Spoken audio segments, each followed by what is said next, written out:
In our quest to learn about fire out west, we've been learning about the type of forest we've inherited over the last 100 years, based on the way we've worked with fire. Colin Hardy at the U.S. Forest Service helped explain it to us. 98% of new fire starts we put out before they're, an acre or two. Every time we do that, we predispose the land to be sitting there longer, get more decadent, more deadened down, and so that when we do get a fire that we can't put out, we've handed that fire a vegetation and fuel complex that's never been out there before. So we're getting uncharacteristic fires because we're creating uncharacteristic fuel loads.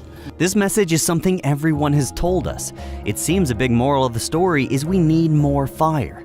This made us wonder, why don't we just let every fire burn?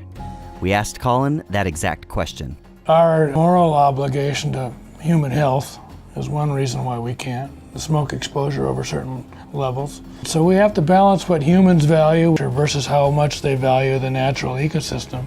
And we're trying to strike a balance. And we're moving in the right direction in being able to enable more fire. So that's the dilemma. We do need more fire, but we also need a public that understands what they're trying to do, to get the forests back to where they were in recent history. Historically, if fire were to run free, it would run into another old fire, which would run into another old fire. We would have had tens of thousands of patches out here that had 50 to 100 acre fires on them, and they would allow a fire to burn freely, but be confined and kind of redirected by all these other patches. Not only would the fires in the past have been smaller, they'd have been very different.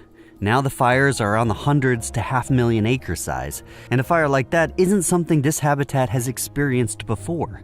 Colin describes it as an uncharacteristic fire. Uncharacteristic because it would burn more severely, there's more dense canopies, more fuel on the ground. It would pulse into the soil deeper, cause more damage to the organic layer. So in areas where we have critical infrastructure like a watershed, no matter how much we would like natural fire in there, it's really too much at risk. We could burn the organic layer down and then get erosion and flooding and those kinds of things. Had we kept up with the natural cycle of fire, then those uncharacteristic fires would be much less likely to happen. Now they're norm rather than the exception here in the last 15 to 20 years. So even though we all know we need more fire, we can't just let it all burn. It's all about finding the balance and working with everyone to hopefully get our forests back to where they can tolerate more fire on them. Thanks for watching this episode, everyone. This is part of a whole series about the complexities of fire. Watch more via the links below. Well, as we were filming, they had a fire, so they had to run.